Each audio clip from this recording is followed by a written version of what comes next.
Hey dudes, welcome to Splat from the Past, the only 80s themed horror and sci-fi show where things can get totally radical. Now today I will be welcoming a very talented and very funny actress. Her name is Kimberly Scott. You may remember her from such Joel Schumacher films as Flatliners, Batman Forever, Batman and Robin, Falling Down. She was in The Abyss. She was in Gross Anatomy. So many great movies. And I'm having her on the show today. One of probably my favorite role from her is when she was Mama Lorraine on MacGyver, the Voodoo Woman. She was so funny playing that role, and I can't wait to have her on today. It's been a long time coming. So here is my interview with Kimberly Scott. Hey, Kimberly, welcome to the show. How are you doing? I'm fine. Am I live? Well, we're being recorded, but it's not live. Okay. Well, then in that case, I'll start from here. How you doing, Tommy? It's so nice to be here. I'm glad to be here. And thank you for having me here. Oh, my pleasure. It's such an honor. Thank you for taking the time today. Oh, I'm enjoying myself. Forgive me as I turn off all the notifications and nonsense. You know, it's like we live in a world now where, you know, our technology feels like it has to tell us when it's burping, you know. So yeah. You have to turn it off. Absolutely. Technology can drive you nuts. Nuts. Completely nuts. Yeah. So, going back in time, did you fall in love with acting early on? Yes, but I didn't really know that it was acting. I fell in love with, you know, the text, with written word, with, you know, being a part of, you know, telling a story. I fell in love with that. And just the expression, you know, of language was what I was interested in. And it's something that kind of resonated for me very early, you know, and very early on in life. As I was learning to read, it kind of came at the same time. Mm-hmm. So did you do plays in school and community theater and all that? Yeah, I did plays in school. You know, what community theater in my neighborhood was doing, you know, the plays and playlists and skits at church. I grew up in a Baptist church, so that was part of it. And after high school, where did you train for acting? I went to the University of Texas at Austin, but I went to Texas A&I University first in Kingsville, Texas. It's now called Texas A&M at Kingsville, but you know, since I went to UT, you'll never hear me say that I was an Aggie. So yeah, I went to A&I for 1 year, and then I went to UT Austin. Did you ever go to New York? Oh yeah, I went to UT Austin for 4 years. Then I got into Yale drama, and then my first 2 years out of graduate school were in New York. Did you study with anybody famous? Well, when I was at Yale, it was kind of it was one of the little golden eras. You know, the class in front of me had Chris Knowles, Patricia Clarkson, Dylan Baker, you know, just a plethora of, actually they were third year when I was first year. And then the class right in front of me has, you know, Amy Aquino, Courtney B. Vance, you know, just a lot of working actors, people who have been solidly in the business for many, many years. So it's very encouraging. You know, when I first got out of school, you know, my first job was a play on Broadway. So people would ask me, how do you get into show business? I said, I have no idea. been very, very fortunate, you know. So, Yeah.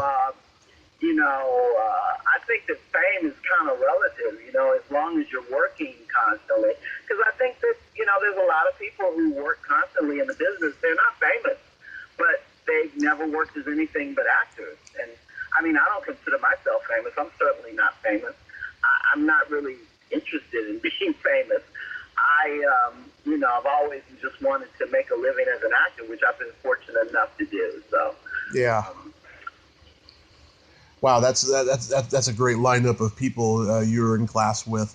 So your first job was a Broadway play. What was the play? it was called Joe Turner's Come and Gone. Mm-hmm. It was by August Wilson. You know, August's play previous to that had just won the Pulitzer. It was called Fences. It's a beautiful play. I think it's one of my favorite plays in his century cycle. Joe Turner is set in 1911. Each one of his plays is set in a different decade of the 21st century. And, you know, Joe Turner set in 1911, and that was a really important era for black people in this country, certainly post Reconstruction and post-slavery, because we were as part of the diaspora. People were traveling and moving across the country and moving north and moving out of the areas where they had been enslaved and been just not had good experiences living life. So they were moving out of the South. They were moving north. They were going to Canada. They were going to different places. And, and they were looking for each other, too. You know, families were trying to reunite. And that's one of the themes in Joe Turner. It's wonderful to work on that play. It's beautiful. And August writes language. That's one of the things that keeps coming up in my career, my connection to language. And he writes beautiful language. I remember the first time I saw one of his plays, when the first one I saw was Fences, and I realized that the reason why my eyes started welling up, and because it felt so familiar, because these characters sounded like my uncles. My mother had 6 brothers, and we would go to my Uncle Ishman's house, and he would barbecue, and I remember hearing my dad and my mother's brothers talk, and it was glorious. It was glorious. How long did you? I enjoyed it. How long did you do that play for? Oh my gosh, that was in the summer. That was right before I did my first film, and I left that show before it closed because I was doing The Abyss. So that was my second job, was The Abyss. It was kind of crazy. Oh, it's so nuts. Yeah. So you did The Abyss. That's a underrated James Cameron classic. You think so? Do you think people do they kind of talk bad about that show?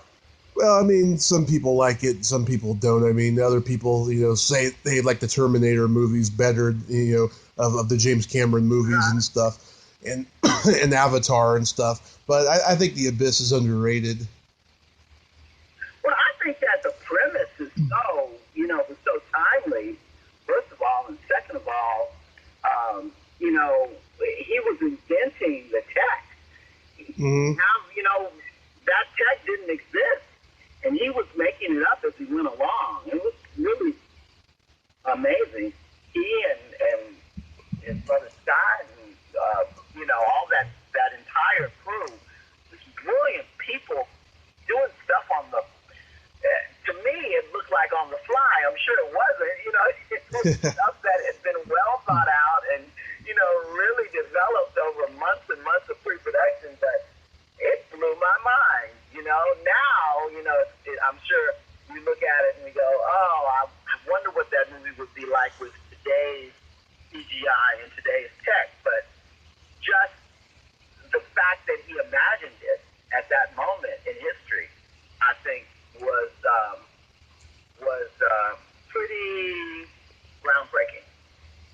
Yeah, I'm sure it'll be remade at some point.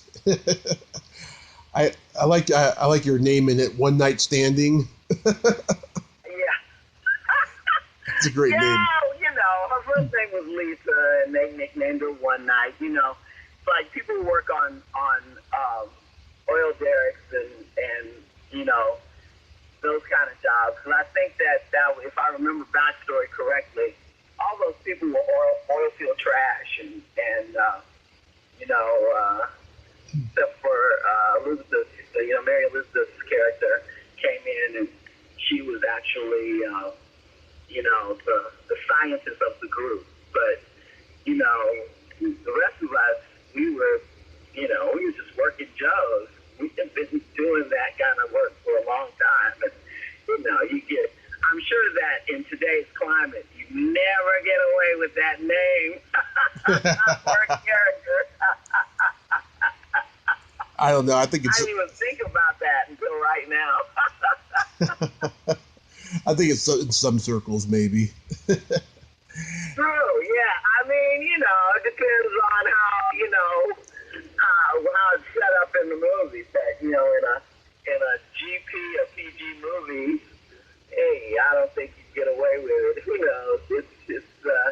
It's certainly a brand new day. So. And then you did Gross Anatomy, which was directed by Tom Eberhard, who I think is an underrated genius. It's funny. I was thinking about that guy the other day, and I so enjoyed being on the set with him, and he seemed to really have a very clear vision of what he wanted to do. I've always admired directors, whether it be in theater or film, that had a very clear idea of what they wanted to do. And he was one of those guys, I thought. And it was a fun gig. It continues to be fun. Still pays. Yeah, it's a movie that really lives up to its title, I think. Yeah, I mean, I haven't seen it myself in many, many years, but evidently it's getting shown someplace because the checks are showing up, so there it is. Yeah. Then you started working with Joel Schumacher on Flatliners, and you got to work with an amazing cast. How was that experience? It was great. I mean, it was like the beginning of so many people's careers, It was the beginning of Julia Roberts' career. It was the beginning of Kiefer Sutherland. Yeah, so Kiefer Sutherland's career. I'm in total denial now that I look at I remember them as quote unquote kids. We were all very, very young, and I always thought of them as being younger than I was at that moment, but I think I was younger than them.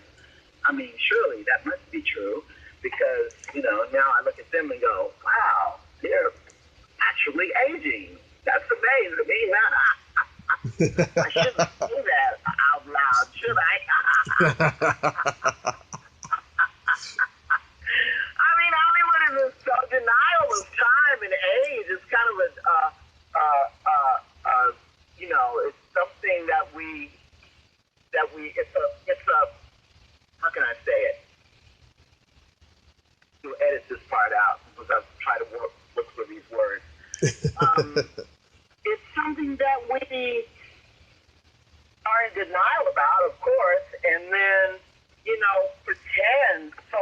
pretend that it's not actually happening, Yeah. And, but, I'm looking at the TV, I'm looking at the, at Netflix and films and HBO and, whatever, Amazon, and, I'm seeing how everybody, time gets everybody. Nobody gets out alive. And, even with the best work,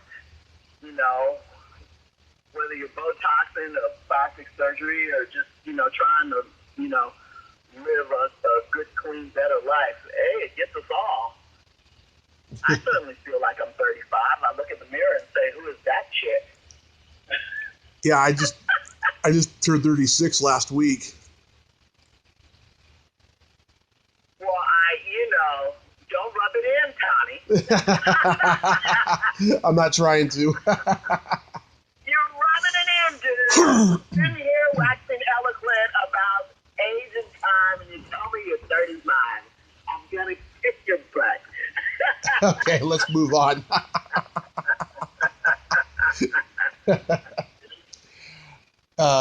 Yeah, so you've done like 4 or 5 movies with Joel Schumacher. I heard he's insane, though. I have. Well, no, my experience was that he was very creative and really sweet, and he cast very well. And he had very clear vision, I loved his work. There's things that I remember rehearsing film to do with him that I ended up not being able to do because of another gig.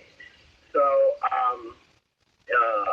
phone booth, yeah, rehearsed that, and then wasn't able to do it because of another gig. But it was fun. It was a lot of fun.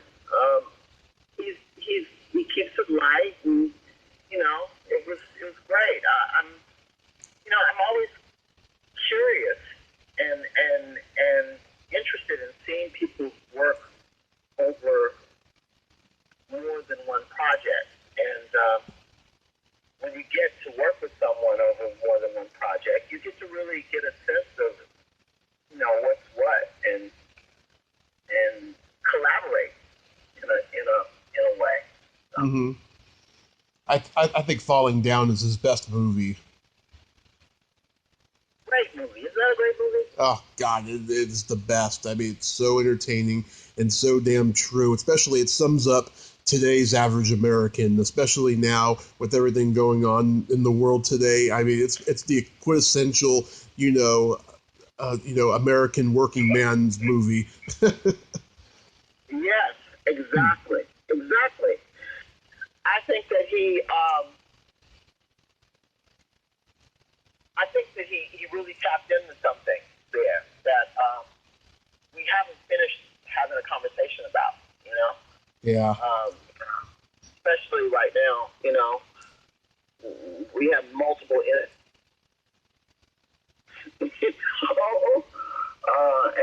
and I feel like it's out of frustration and loss of hope, and that's a conversation I think that still needs to be had, on an artistic footing, whether it's in cinema or TV, how we lose hope and how that turns on us, sometimes it's fear, sometimes it's anger, sometimes it's both. That's very interesting to me. Yeah. It must have been an honor to be in the same scenes with Robert Duvall. That guy, he's a beast. I mean that in the best way possible. He's so calm and collected and conscious of the economy of what you have to do in front of a camera. Just brilliant. He doesn't do a lot because you don't have to in front of a camera. And, I think that's the thing that those of us who go back and forth between stage and film and television, camera and live work, is that that's what you have to really kind of learn to finesse, is that difference between, what film work, the size of film work is and what, stage work is. And he's done both, and he knows how to work a camera like nobody's business. He's one of the greats, just one of the most brilliant actors, I think. He's one of those people that when you're on set with him, or if you're working with him on camera, you have to remind yourself, stay in the scene, stay in the scene, stay in the scene. Because otherwise you'll just start watching him and get fascinated, and you can't do that. You kind of have to stay in the scene, at least in a master, just extraordinary. I don't think I can adequately describe the way that he works. It's just the economy is what I think is so beautiful. Mm-hmm. And also very open, you know? Yeah. Very open. It blows my mind how open he is in front of the camera without being too big. Mm-hmm. You did the two Batman sequels with Joel also. How do you think they turned out? I don't know how to judge those big movies. I really don't. You know, Yeah. I have a terrible admission to make. I've seen none of the Marvel movies. None of them. Yeah. So I don't know how to judge that. It's kind of, you know, it's candy, and I don't really eat candy. I don't, you know. I mean, Yeah. I'm, you know, I have. There are people that I've worked with. I have colleagues who have, you know, bits and larger roles in those Marvel movies, and you know, I just don't know how to. I don't even know how to talk about that. You know, I feel like those big action movies is so much about everything but the acting. It's not about the execution in the moment, for sure, because there are things that I know, you know, that sometimes you see how an actor works with the camera on set, and you're like, oh, I don't really need to be here. They're just working with the camera, or they're just working with some idea that they have. So it's not about the give and take. You know, it's really more about what they've got in their head. You know. Yeah. I think Batman Forever was pretty good. Batman and Robin, not so much. I think they just had celebrity overkill in that movie, and I heard they had to they had to lube up Alicia Silverstone to get into her costume with baby oil or something. Oh, I never heard that story. That's a good one, though. I mean, you know, all I had to wear was a lab coat, so you know, only time they had to put anything, you know, lube me up was to my face when they did the mask for the frozen version of me for Mr. Freeze, which that was something. That was quite amazing. Mm-hmm. Back when, who did those effects? Rick Baker. Yes. Yeah. Oh my gosh. His workshop was amazing. And they sold, from what I understand, they sold all of those. Yeah. Evidently, I don't know, somebody must own a replica of me someplace. I'd love to see what I look like at that moment in time, because it really did look a lot like me. So I wonder where it is. I have no idea. Yeah. Yeah. I mean, he won 7 Academy Awards. I mean, he's just, you know, a master craftsman.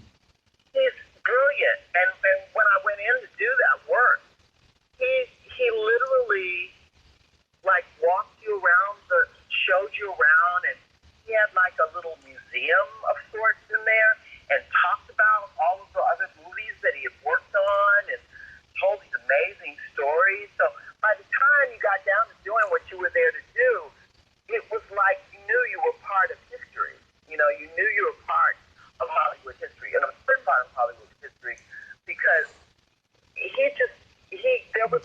there's nobody who was doing it the way he was doing it. It was extraordinary, and he's a nice guy, you know. So it was really enjoyable. It could have been a drag, you know, given that, you know, you couldn't move, you know, the whole thing of having your body cast done. But he made it perfectly delightful and a lovely memory as well. Oh, that's great. You had a recurring role on The Commish. Yeah, Canada. Oh, Canada. We shot that in Canada. Mm-hmm. Yeah, I think it was a brilliant series, and Stephen J. Candle, he was one of the great TV writers. And a nice guy. Yeah. Mm-hmm. Was that fun? Trained a friend of mine to be a casting director. She was the casting director, and she speaks very, very highly of him. And she had more interaction with him than I did, and just the little bit that I did, I was very grateful, because I worked on that show, and I think there's one other thing on my resume that he produced, but he generated a lot of work for a lot of actors. So. Oh, a lot of work. I mean, I don't even think the successful producers of today have as many series under their belt as he did. Yeah, I mean, how many series did he do? He had to have done at least 40 or 50. Because he did a lot of shows that didn't last, a lot of failed pilots and stuff. I mean, he did a lot of work. And Tommy, think about it. That's back when, that's before streaming. Yeah. There wasn't that much content out there. That's really kind of astonishing. Yeah, there was only ABC, CBS, and NBC. Yeah. I mean, wow. What my earliest memory of you, and it's probably my favorite role, is of Mama Lorraine on MacGyver.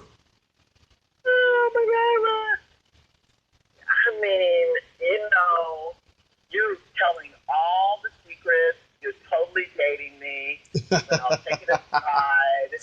You're letting everybody know how old I am, but I can't complain because my birthday is out on the internet, so everybody knows how old I am. Once it gets out there, you can't bring it back. You can't pull it back. Everybody knows how old I am, and I've never had a thing about that. I don't care, but it's just some people get away with playing younger or older because their age is not known, and I don't have that luxury because everybody knows that my birthday is right out there on the internet. Yeah. Oh my God, that first one you did still makes me laugh when you're doing that voodoo to scare the redneck guys. Wow. Oh, to remember that. That could come in handy these days. Tommy, I tell you, Richard Anderson, who played MacGyver, was one of the nicest guys that I ever worked with in television. A true gentleman, and I saw him, many years later someplace, and he remembered me, and he spoke, and he's just a really nice guy. Yeah. Now, at a time when, before, I really feel like show business is before the internet and the after. Because people who are not, open or welcoming to people on set, especially new people on set, you find out about it immediately on the interweb, find out about it completely. It shows up on TMZ. Everything's on TMZ. Everything's out there. So, back then, people got away with doing and saying whatever they wanted to. Mm-hmm. Now, but even then, he was a nice guy. I think that we remember the people who are kind when they don't have to be kind. Yeah. At that time in history, people who are kind to, young actors who don't know what they're doing, like I was. I didn't know what I was doing. I was learning as I went. I mean, I was well into my career, I think. But don't ask me what year that was, but because I honestly don't remember. But people who are kind, you remember for sure. Mm-hmm. And he was one of them. You should have been on every episode that last season because she was such a great character. Oh, you're so sweet. That I'll take that and treasure it. Oh, my pleasure. Send that underneath my heart. Thank you. Yeah. Yeah, Yeah, that line. You say, voodoo is my religion. That was Saturday morning cartoons. Love that. Right. You know, we actually had a voodoo priestess who was our consultant. Mm-hmm. So it was, it's like when you're dealing with a culture that's not your own, you want to be as accurate as possible and respectful. So we were trying. I hope that we made it. We did our best. Yeah. So you've worked steadily throughout your career. Did you have any bad years where you were struggling? I think every actor has years where they struggle. I've never worked as anything but an actor. There's been times where you have a side gig, that's interesting, or it just kind of pops up and you do it. But I've never had to take another job. I've never had to take a job that was not, someplace outside of business. I think I worked one day of temp. One day. It was when I was in New York. And I left because I got a job that day. So I couldn't go back. I got a job the next day in a play. So, it was, I feel very, very fortunate. I think sometimes when we're struggling, in the midst of all the struggle during our lives as artists, we forget to appreciate and acknowledge, just how fortunate you are. Those moments of, hey, I'm doing all right here, and I've had an outside amount of those moments. I've been very, very fortunate throughout my career, and even when sometimes life blindsides you, even in those moments, I've been so protected and fortunate, and it's just kind of astonishing because life rolls on no matter whether you got a job or not. Things happen. Parents age, they die.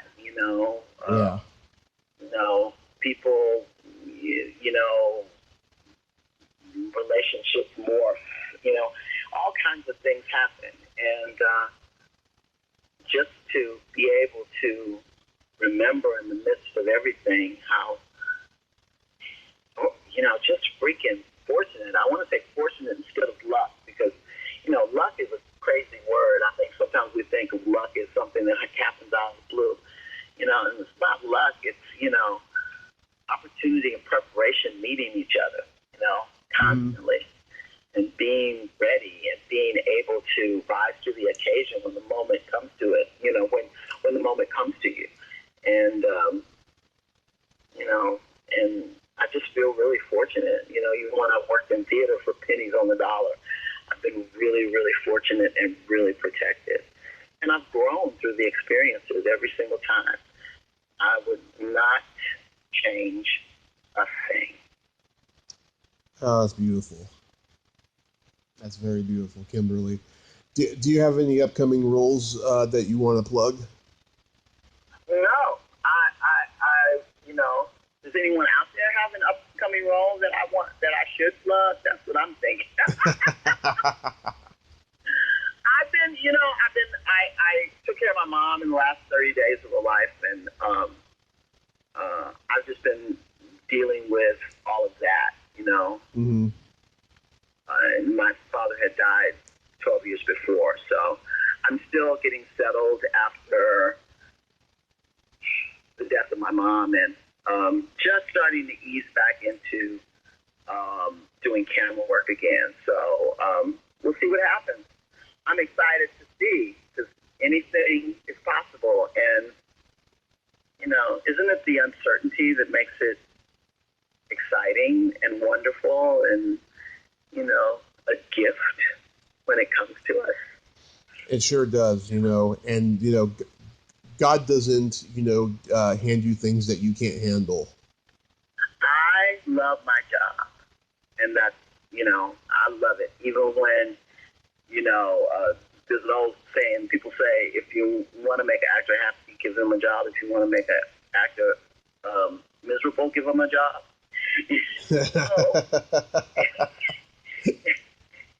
And I've been so fortunate that I've spent so much more time happy than miserable.